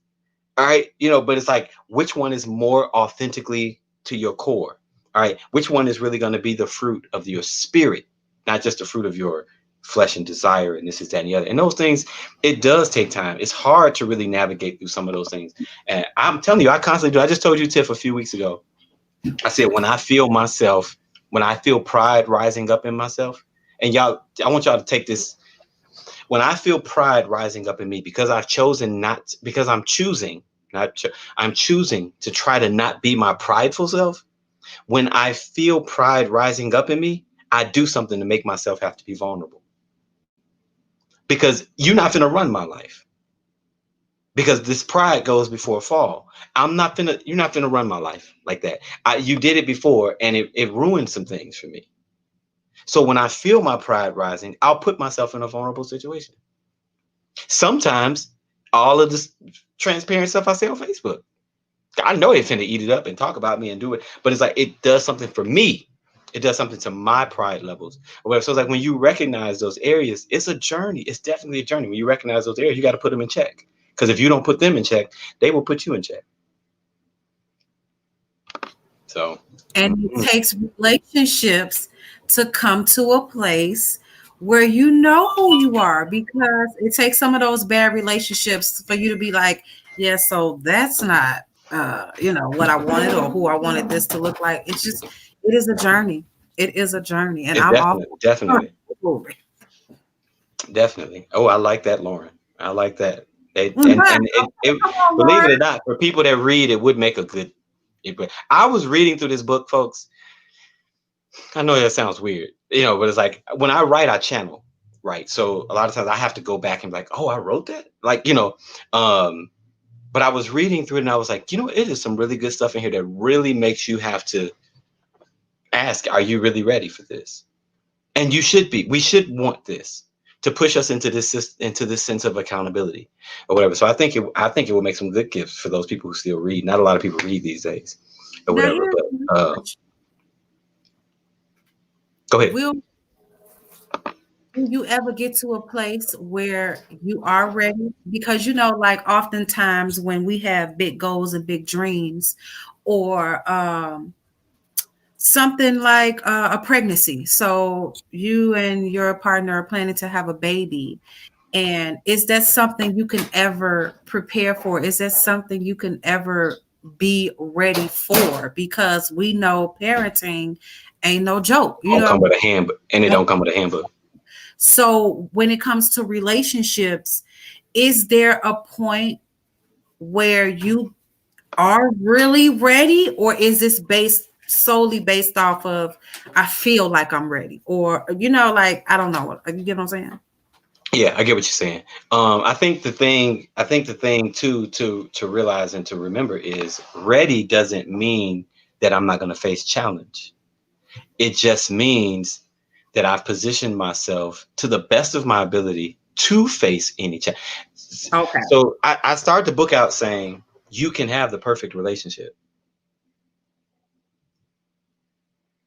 Oh, rewind. All right. So I started the book out saying you can have a perfect relationship. And most people don't understand what that means when it says perfect. There are two definitions for the word perfect.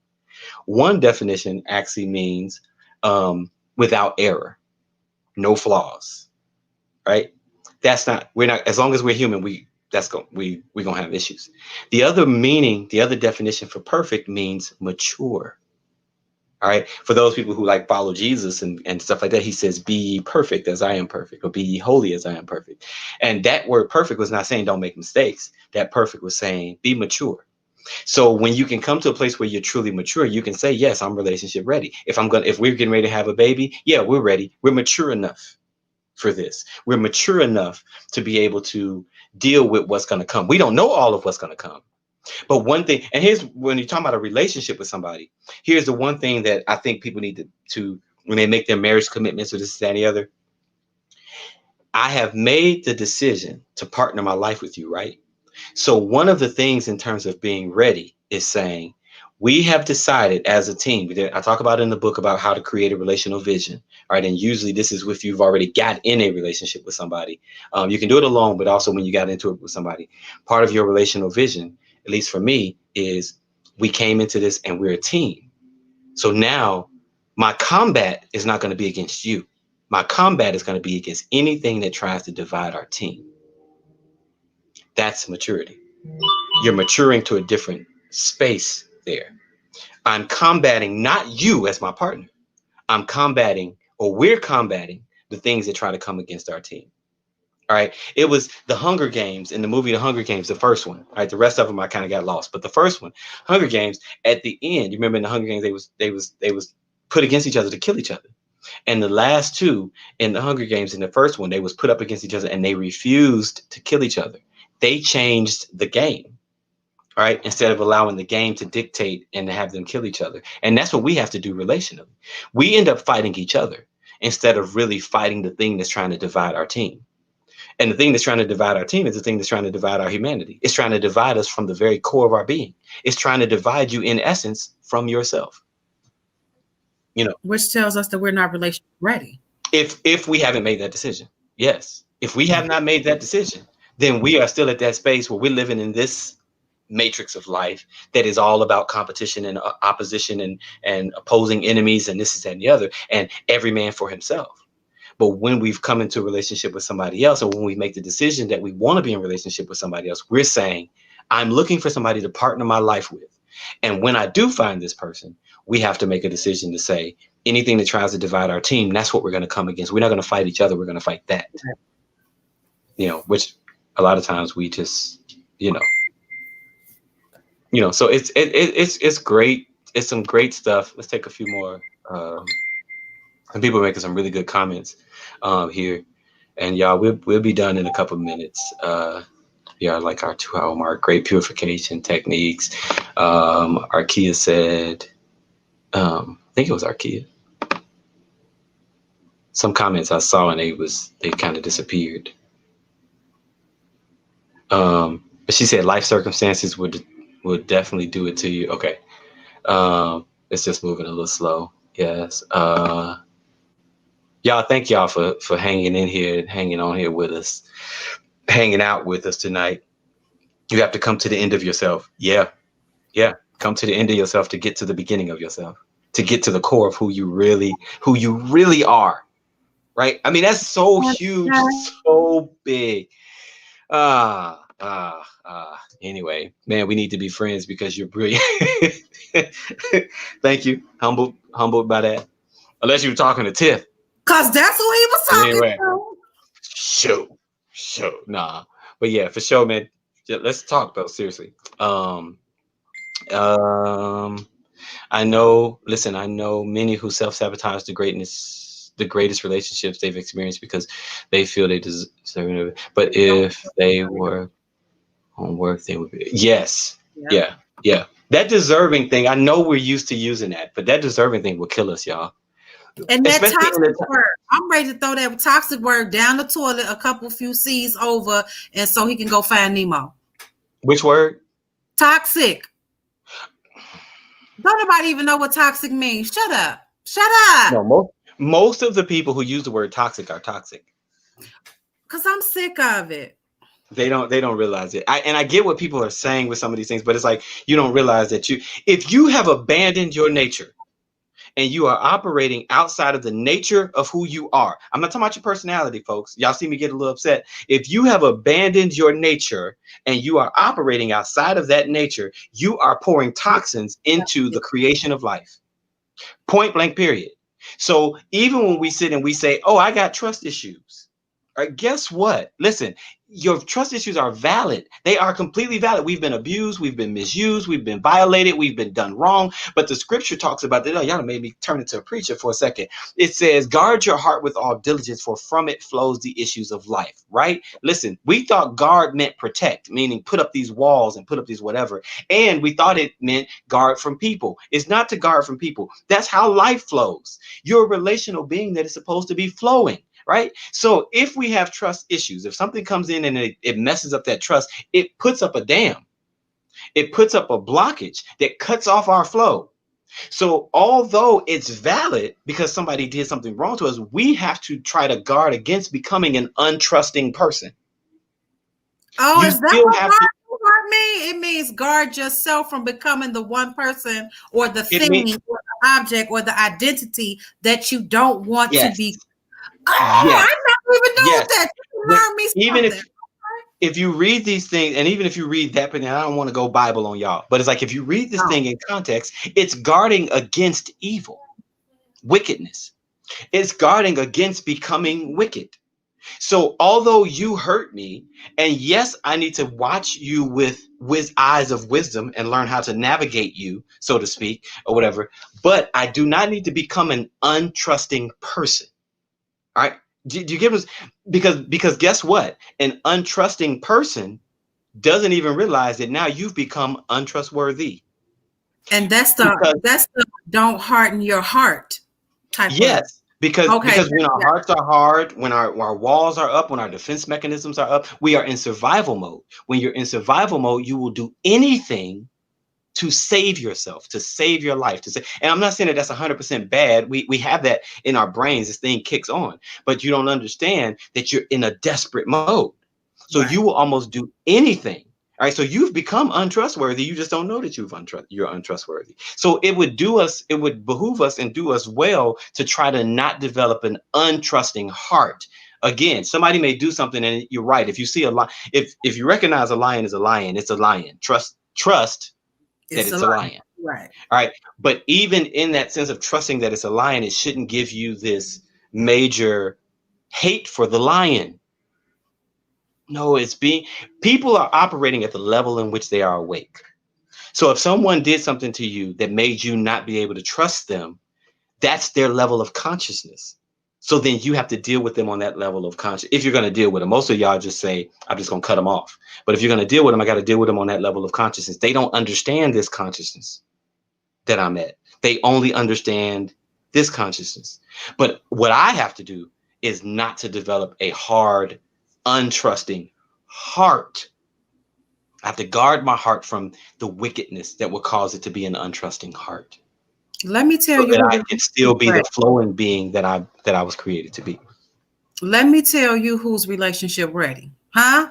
Lauren Childs is going to, I don't know if she married or not, but honey, you is getting a word tonight because I'm reading. I can read. I did hooked on phonics. You catching your word, honey. She read. Yeah, Lauren is ready. And Lauren, Lauren will be the next one. Lauren, one book will come to you for free. Don't worry about it. All right. One of them will come for you. Still buy some for some other people for Christmas. All right. But your book will be for free. So I got Lauren and Pastor Zoe that is definitely getting one of those for free. All right. So but yeah, she said she's gonna read it with her guy.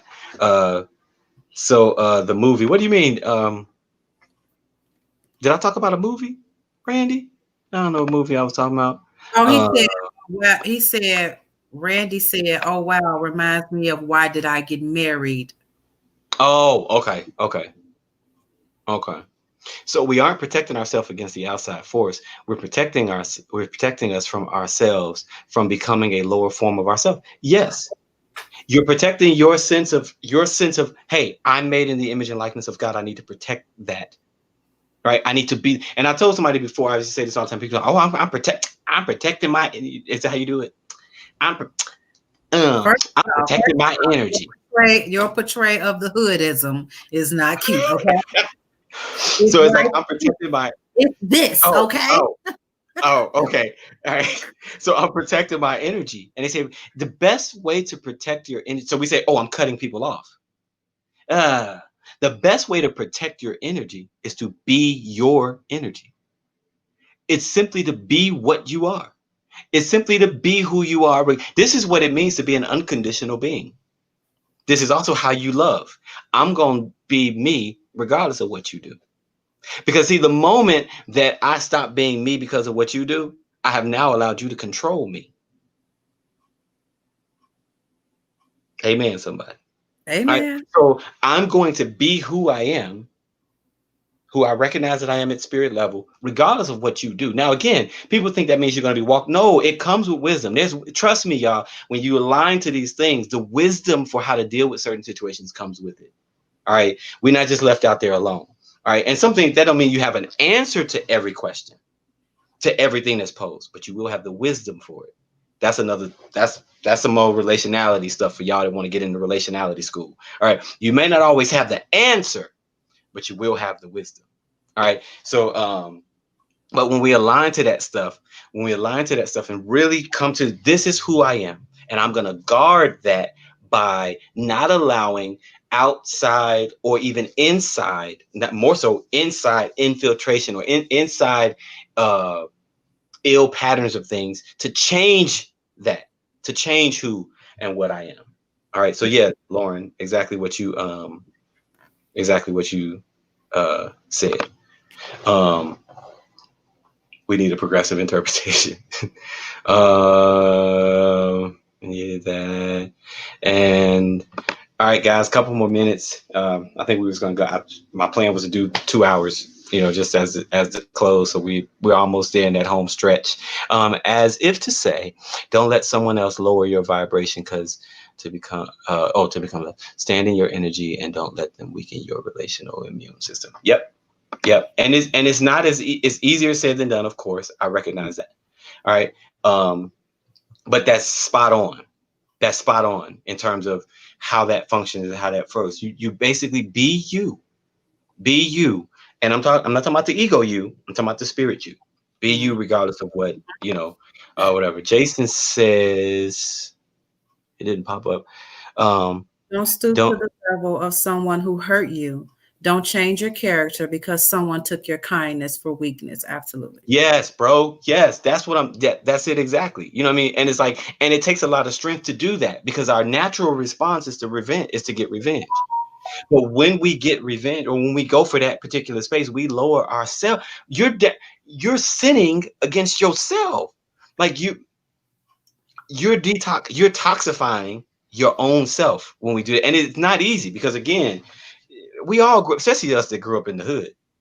Listen, the way we grew up, you ain't just gonna get away with everything, but so we That's really right. got to understand that. And again, like I said, the biggest message of this, the biggest message of being relationship ready, even my other book, Relationality, and all of the stuff that I be talking about on Facebook and things that y'all see or whatever, it's really about us coming to our authentic self, our real self, our true self, not our shaped self, not what we have become. All right, because we're focused on becoming something, not recognizing that there's something that's already being in you, and it's just covered up a lot of times by a whole bunch of things that have happened in our life, our traumas, and a lot of us have our relationships based off of our trauma, so it's a lot going on, but it's a matter of like Jason said, like, look, don't stoop to the level of somebody hurt you, because guess what? You now become the same thing that you're crying about. Yeah. And Lauren just said it. She literally just said, and they go on to live their best lives, and we stay stuck on miserable. You stay stuck miserable. And a lot of times you're miserable because you're not really being who you are. Absolutely. That's the worst place to be. I suffered that for so many years. I've always been different. Always been, or I felt different or felt weird. But I had moments of my life where I was trying to fit the way everybody else was, even in relationships, trying to fit the way everybody else was, or to fit, because it's like, who wants to be alone? Who wants to be the person that's always considered, by themselves or alone or just different or weird, but I've learned when I really began to see the worth that has been placed on the inside of me. And it ain't no worth that pops your collar. It's the worth that humbles you. That's right. It's the worth that humbles you and says, I recognize who I am for my friends. And I do everything to protect that being so that I can be the great garden that they come and try to get fruit from. In a relationship, I want the best thing for my partner. So that means if I got to do some work on me in order to be good ground, then that's what I'm going to do. Then that's just what I went to school to get a degree, got this master's degree sitting right up here in human services counseling, marriage and family. I didn't go to school to get this degree really for me. Honestly, hell, I sure ain't making the money that you're supposed to be making a degree. Right. But it's like, I didn't go get it. I went and got it because I know I wanted to cultivate what was in me that I know I'm supposed to be bringing to this planet. I am aware of my Christness. I'm aware of my divinity that's in me. I'm aware of the part of me that's made in the image and likeness of God. So I want to present that and give that to people. This is why people can come and say, man, I just feel accepted when I'm around you. I just feel loved, or I just feel whatever. And then, it's y'all, they'd be like, you don't ever touch me. You don't ever hug me, So what, nigga? So what? No.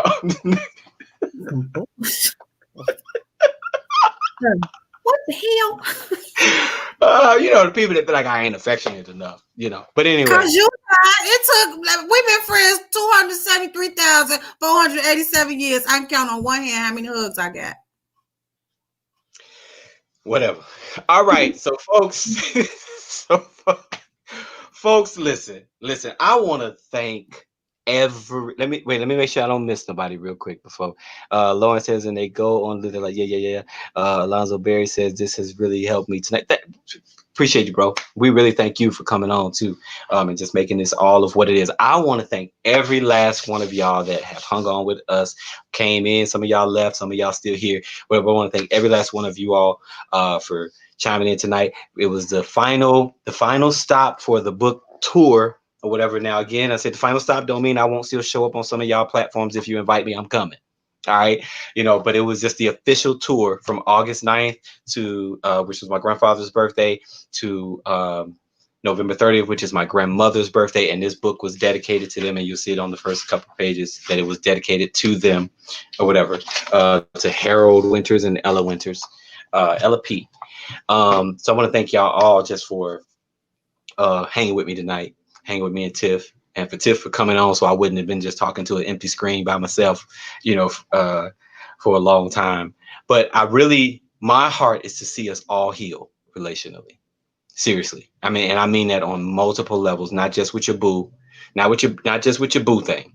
All right, but in our families and our friendships, and to heal the relationality within us. And next year I plan to do a little bit more things because y'all, this is my job now at the end of the day. So I plan to put a few more things out and kind of go hard on the paint, hard in the paint. I learned that word out here on the West Coast. You should have On learned that, it. but You should have learned it in Chicago. never heard it. Had never heard it. Now Never you heard finished. it. Hey, I've been Jay, in Vegas 8. I see you, boo. Hey. I've been in Vegas 8 years though. All right, so. But anyway, so I really, really, really, really, truly want to see us heal our relationality. All right, our relationship is spiritual. All right, this is what I think church should have been teaching, honestly. All right, and our whole society, our family should have been teaching. This is our relationality. I want to see us heal in that space. From an empathic standpoint, I feel the discord. Like literally, I feel it. Like people feel like, oh, you battling with depression, or you feeling it. Yeah, I feel the consciousness of the universe. I feel the consciousness of people, and my friendships and my relationships had always been my buffers. All right, to be able to get up and go. And people will look at that in an ill way, but God gave me a revelation that our relationships are really ultimately the core essence of who we are, and they're really all we really have. All right, so our energy needs to be put towards how do we master those. How do we better those? Not to have a relationship negative mentality, but to have a relationship positive mentality. All right. And to go about our relationships in a way that loves one another to no end.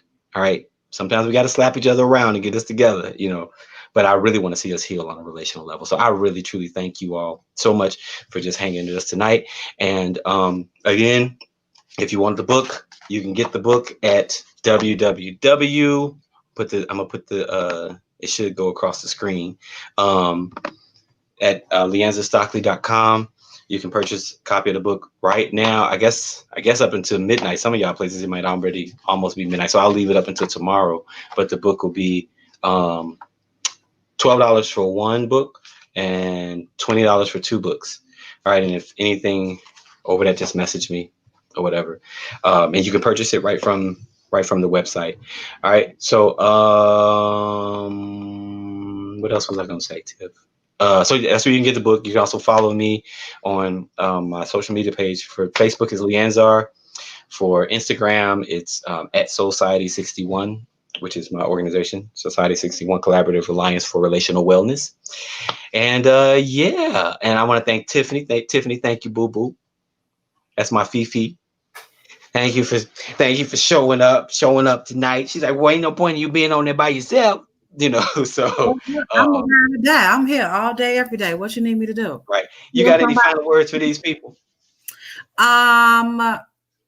know what? Since the book was dedicated to Granny and Granddad, my final words will probably be, since we're talking about relationality, it will probably be this.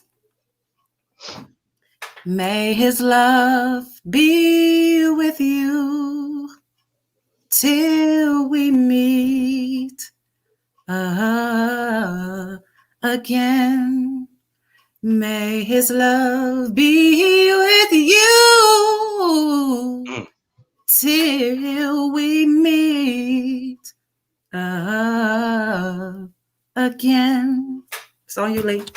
Woo, girl! Look, you. Only because it was Granny, because Granny would have popped me upside my head along with your mother.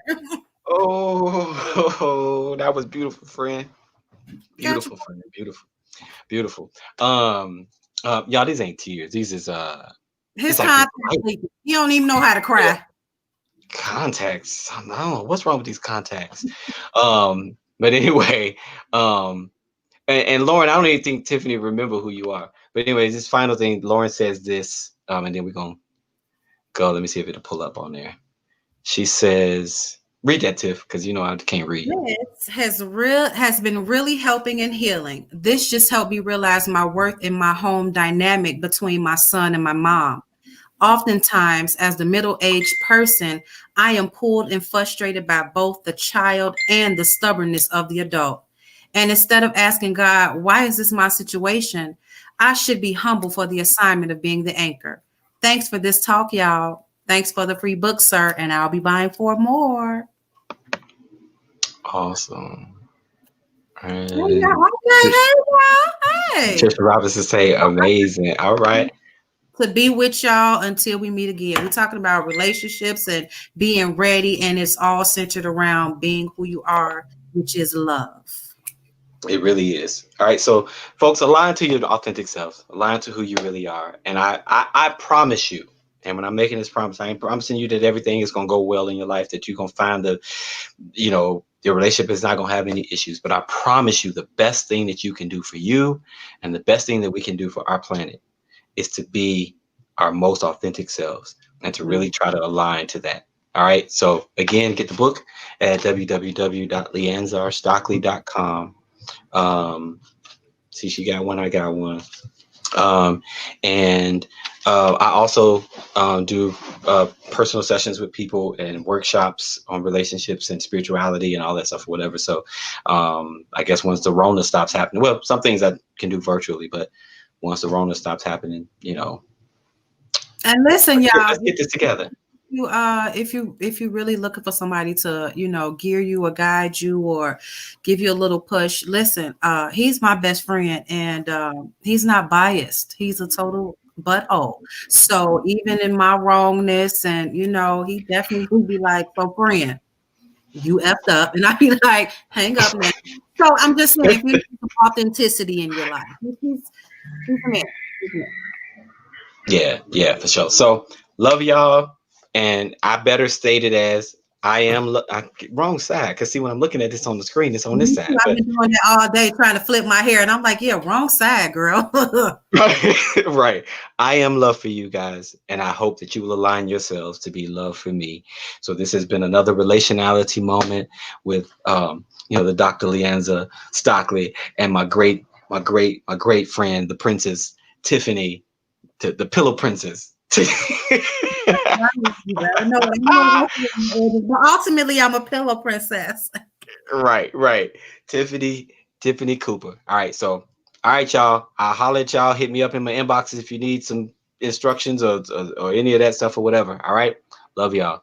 All right. Love you guys. Good night.